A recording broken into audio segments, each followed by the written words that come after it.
अस्सलाम वालेकुम students, I hope all of you will be fine. आज हम स्टार्ट करेंगे unit 17 biotechnology. Bio and technology नाम से पता लग रहा होगा टेक्नोलॉजी क्या होती है, मॉडर्न डिवाइसेस। यानी बायो को हम यूज़ करेंगे मॉडर्न मेथड्स के through for the beneficial of Mankind. Biotechnology is defined as the use of living organism in process for the manufacture of useful products और फॉर सर्विसेज। फायदे के लिए चीज़ें बनाएंगे या फिर वैसे ही सर्विस यानी खिदमत के लिए इस्तेमाल कर रहे हैं। Aldous the term biotechnology is new, term बेशक न्यू है लेकिन हम काफ़ी सालों से इंसान जो है वो इसे इस्तेमाल करता आ रहा है। जो हमारे फोर फादर यानी एंसेस्टर्स थे उस टेक्नोलॉजी को इस्तेमाल कर रहे थे, बाद में हमने इस टेक्नोलॉजी इसको नाम दिया बायोटेक्नोलॉजी का। The discipline itself is very old. Fermentation, जो दूध से दही बनाना है, चीज़ बनाना है, ये काफ़ी सालों से होती है, आदि पुराने ज़माने में होती थी। इसका मतलब है फर्मेंटेशन प्रोसेस जो बायोटेक्नोलॉजी में आता है, which are based on the natural capability of the organism are commonly considered as a old biotechnology.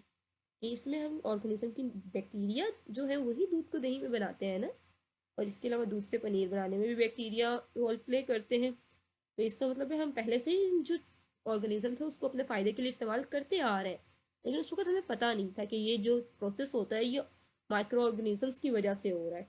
Genetic engineering is the artificial synthesis, modification, removal, addition and repair of the genetic material is considered as modern biotechnology. Genetic engineering की definition आप यहाँ से यहाँ तक करेंगे। It is done to alter the characteristic of organism. इसमें क्या होता है, किसी भी सेल में से डीएनए निकालते हैं, अपनी मर्जी से पोर्शन कट करते हैं, उसकी जगह अपनी मर्जी की जीन्स ऐड करवा देते हैं। आपने 8th क्लास में इंसुलिन प्रोडक्शन का प्रोसेस पढ़ा था। बैक्टीरिया का डीएनए जो प्लाज्मिड था वो निकालते थे और साथ ह्यूमन सेल से इंसुलिन की जीन लेते थे। वो जीन प्लाज्मिड में ऐड के साथ अटैच करवा कर वो प्लाज्मिड वापस बैक्टीरिया की बॉडी में डाल देते थे। और जब बैक्टीरिया वो डिवाइड करता था, जितने बैक्टीरिया होंगे उन सब के अंदर वो इंसुलिन वाली जीन होगी और हर बैक्टीरिया जो है वो इंसुलिन भी बनाएगा। इस तरह हम लार्ज स्केल पे इंसुलिन बना सकते हैं। तो ये जेनेटिक इंजीनियरिंग कहलाता है इस तरह कि किसी दूसरे एक ऑर्गेनिज्म के डीएनए में दूसरे का ऐड करवाना। 1944 में when it was proved that the DNA carries the genetic information, scientist isolated enzymes of DNA synthesis. जब कंफर्म हो गया 1944 में कि डीएनए के अंदर जेनेटिक इंफॉर्मेशन होती है, तो साइंटिस्ट ने डीएनए को बनाने वाले जो एंजाइम्स थे वो अलहदा कर लिए। इस तरह वो लेबोरेटरी में सेल के बाहर भी डीएनए अपनी मर्जी का बनवा सकते थे outside the cell. In 1970 they were able to cut and paste.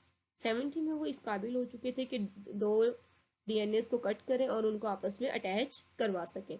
और 78 में scientist prepare the human insulin. 78 में पहली दफ़ा इंसुलिन बनाई by inserting the insulin gene in bacteria. ये जो डेट्स हैं ये एमसीक्यू के लिए याद रखें कि हर जो साल है उसमें कौन सा इवेंट हुआ है। Human growth hormones was also synthesised in bacteria. 1990 में ह्यूमन जीनोम प्रोजेक्ट जो था वाज लॉन्च्ड, स्टार्ट किया गया, ताकि उसमें ह्यूमन के पूरा जो 23 पेयर्स है क्रोमोसोम के, उनके ऊपर कौन कौन सी जीन्स हैं उसका पूरा मैप बनाया जा सके कि इस क्रोमोसोम की टिप पर ये जीन है, सेंटर में ये जीन है। तो कंप्लीट मैप जो था ह्यूमन जीनोम यानी ह्यूमन के डीएनए का वो 2002 में कंप्लीट हो गया। ये सारा पोर्शन जो एमसीक्यूज के लिए, उसके साथ बायोटेक्नोलॉजी की और जेनेटिक इंजीनियरिंग की डेफिनेशन करनी है आपने। और ये जो बॉक्स में है कि 1997 में स्कॉटलैंड में एक embryologist Wilmut produce a sheep, Dolly sheep इसे कहते हैं, from a body cell of an adult sheep. Cloning के प्रोसेस से इसने आइडेंटिकल शीप बनाई थी पेरेंट की तरह की। वरना तो मियोसिस होती है, कॉम्बिनेशंस प्रोड्यूस हो जाते हैं ना, चेंज आ जाता है डीएनए में, लेकिन इसने क्लोनिंग एक प्रोसेस है उसके जरिए सेम डुप्लीकेट कॉपी जो है वो शीप की बनाई थी, उसे डॉली शीप कहते हैं। और ये कब बनाई थी? 1997 में, ये डेट याद है। इसके बाद आ जाते हैं fermentation. We know that in the cellular respiration, glucose molecule goes through oxidation reduction reaction. कि जब हम सांस लेते हैं तो हमारी ऑक्सीजन के साथ रिएक्ट करके ग्लूकोज है वो ब्रेक हो जाता है। ऑक्सीजन है तो ऑक्सीडेशन होती है और फर्दर आगे रिडक्शन रिएक्शंस होते हैं और उससे एटीपी बनता है। Fermentation is a process in which there is incomplete oxidation. इसमें कंप्लीट ऑक्सीडेशन नहीं होती ग्लूकोज की, क्योंकि अगर ग्लूकोज की कंप्लीट ऑक्सीडेशन होती है उससे कार्बन डाइऑक्साइड और वाटर बनता है। अगर हमारी बॉडी में देखें तो कंप्लीट ऑक्सीडेशन होती है, हम सांस लेते हैं, ऑक्सीजन के प्रेसेस में ग्लूकोज टूटता है कम्प्लीटली और वो बनाता है कार्बन डाइऑक्साइड गैस वाटर और साथ हमें एटीपी देता है। फर्मेंटेशन में ऐसा नहीं होता। Fermentation has been in the knowledge of man since centuries, काफ़ी अरसे से, सालों से, सदियों से हम इस्तेमाल कर रहे हैं। 1857 में पास्चर जो था कन्विंस किया था the scientific community that all the fermentation are as the result of microbial activity. 1857 में सबसे पहले जो लुइस पास्चर था उसने कहा कि जो फर्मेंटेशन होती है वो माइक्रोबियल यानी माइक्रो ऑर्गेनिज्म की वजह से होती है। He showed that the fermentation is always accompanied by the development of micro organism. उसने कहा जहाँ भी फर्मेंटेशन होती है अगर वहाँ का सैंपल लेके उसको हम देखें उसके अंदर कोई ना कोई माइक्रो ऑर्गेनिज्म मिलते हैं। इसका मतलब जहाँ फर्मेंटेशन नहीं हो रही वहाँ से अगर सैंपल लेते हैं तो वो माइक्रो ऑर्गेनिज्म नहीं होते। तो इस तरह उसने प्रूव किया कि फर्मेंटेशन किसकी वजह से है, माइक्रो ऑर्गेनिज्म की वजह से। There are many kinds of fermentation, fermentation की बहुत सारी टाइप्स हैं लेकिन हम यहाँ दो ही डिस्कस करेंगे। Fermentation are classified in terms of product. अब किस बेस पे हमने क्लासिफाई किया है कि फर्मेंटेशन के बाद प्रोडक्ट कौन सी बनती है। अल्कोहलिक फर्मेंटेशन जिसमें फर्मेंटेशन होती है तो अल्कोहल बनेगी। लैक्टिक एसिड फर्मेंटेशन जिसमें फर्मेंटेशन के बाद लैक्टिक एसिड बनता है। इस तरह हम कह देंगे कि इसकी दो टाइप्स हैं। लेकिन अब स्टार्ट कैसे होता है फर्मेंटेशन का प्रोसेस। सबसे पहला स्टेप जो है कार्बोहाइड्रेट फर्मेंटेशन का identical to the respiration, same respiration की तरह का है कि आपका ग्लूकोज पहले एक प्रोसेस से गुजरता है, उसे कहते हैं ग्लाइकोलिसिस। पहला स्टेप क्या है, ग्लाइकोलिसिस। इसमें ग्लूकोज है, ग्लाइकोलिसिस होती है, उससे वो पायरुविक एसिड बना देता है। अगर पायरुविक एसिड में अल्कोहलिक फर्मेंटेशन होगी तो एथेनॉल बन जाएगा, लैक्टिक एसिड फर्मेंटेशन होगी तो लैक्टिक एसिड बन जाएगा। हमने कहा और भी फर्दर टाइप्स है लेकिन हम इन दो को डिस्कस करेंगे। अगर पायरुविक एसिड है, लैक्टिक अल्कोहलिक फर्मेंटेशन होती है, उससे CO2 बन जाता है, एसिटाइल एल्डिहाइड बनता है। एसिटाइल एल्डिहाइड जो है वो कन्वर्ट हो जाता है एथेनॉल में। अगर इसके मुकाबले में पायरुविक एसिड जो है लैक्टिक एसिड फर्मेंटेशन के प्रोसेस से पास आउट करता है तो वो डायरेक्टली आपको लैक्टिक एसिड देता है। इस तरह ही हमारे पास दो टाइप्स हैं फर्मेंटेशन की। पीछे दो जो टाइप्स आपको बताइए, अल्कोहलिक फर्मेंटेशन वो यीस्ट में होती है और लैक्टिक एसिड वाली बैक्टीरिया में। इसकी जो डिटेल है वो आप खुद रीड आउट करेंगे और फिर अगर कोई चीज़ नहीं समझ आती तो मेरे से पूछेंगे। In the beginning the meaning of fermentation process was use of microorganism for the production of foods, yogurt, cheese, sausages वगैरह, beverages में alcohol, wines वगैरह, spirits. However, in biotechnology, the term fermentation means the production of any product by the mass culture of organism. Bio में अगर हम fermentation को लेते हैं तो उसमें क्या मतलब होता है कि मैस प्रोडक्शन, लिविंग ऑर्गेनिज्म को यूज करके कोई चीज़ बड़े पैमाने पर बनाना, लार्ज स्केल पर, उसको हम बायोटेक्नोलॉजी फर्मेंटेशन कहते हैं। एप्लीकेशन कहाँ फर्मेंटेशन को कहाँ कहाँ इस्तेमाल कर रहे हैं। Fermentation maximum growth of an organism is obtain for the production of desired product of commercial value. Commercial का मतलब होता है बड़े पैमाने पर कोई भी चीज़ हम माइक्रो ऑर्गेनिज्म से मैक्सिमम ग्रोथ के उसको ऐसा प्रॉपर इन्वायरमेंट प्रोड्यूस किया जाता है वो आपको मैक्सिमम यील्ड देती है, आपकी पैदावार जितनी वो बना सकती है उतनी देती है। Traditionally only food and beverage products were produce by using fermentation. पहले जो था फूड यानी दही वगैरह, चीज़ वगैरह और बेवरेजेस यानी अल्कोहल, वाइन वगैरह सिर्फ यही बनाई जाती थी फर्मेंटेशन से। लेकिन हाँ बहुत सारे इंडस्ट्रियल केमिकल जो हैं वो भी अब बना रहे हैं फर्मेंटेशन से। सबसे पहले मल्टीड फूड आ जाता है। Fermentation often makes the food more nutritious यानी फूड ऐसे बनाया जाता है इसमें न्यूट्रिएंट्स की अमाउंट ज़्यादा हो, ऐसे न्यूट्रिएंट जो हमारी बॉडी के लिए ज़रूरी है। मोर डाइजेस्टेबल, आसानी से हजम हो जाता है। एंड टेस्टी, और टेस्ट भी अच्छा कर देते हैं। It also tends to preserve the food. ये रोटी भी खाते हैं, ब्रेड भी खाते हैं हम, फ़र्क है ना टेस्ट में। ब्रेड का टेस्ट जो किस वजह से चेंज होता है, फर्मेंटेशन के प्रोसेस की वजह से। दूध भी पीते हैं, दही भी खाते हैं, फ़र्क है टेस्ट में। दही का टेस्ट किस वजह से है, फर्मेंटेशन की वजह से। तो इससे आप ऑब्जर्व कर सकते हैं कि कैसे माइक्रो ऑर्गेनिज्म ने उसे टेस्टियर किया।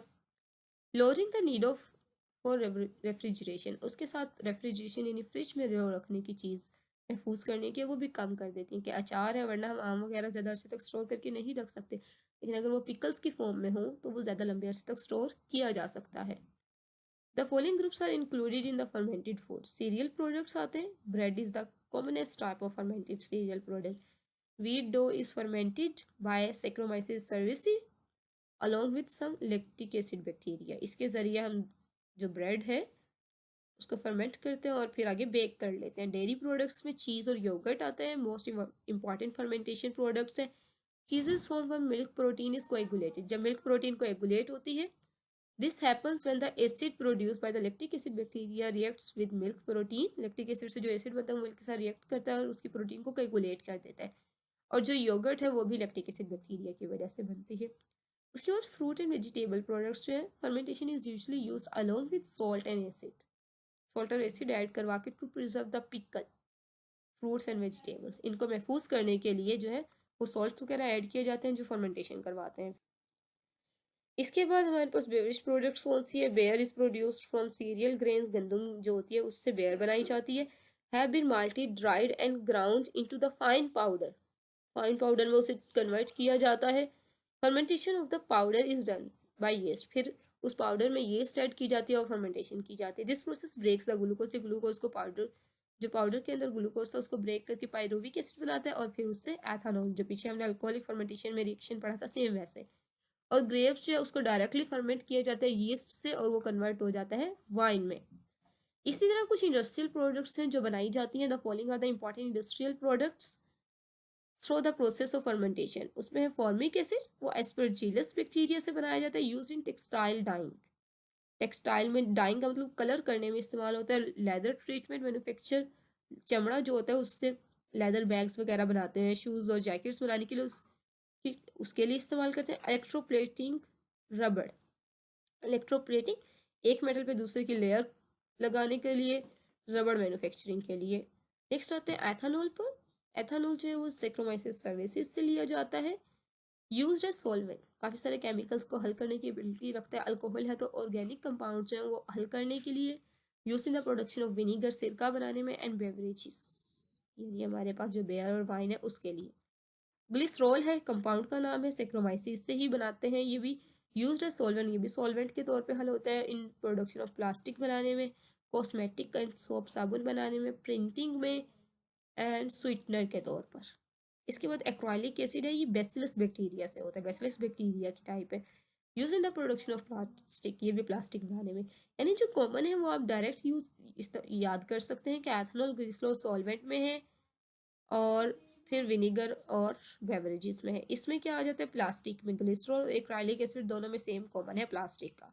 जो कॉमन है वो ऐसे ही याद रख लें आप। आपने ये याद रखना है, कल जो है वो आपका टेस्ट होगा, ये लेक्चर जो है ये परसों के लिए है।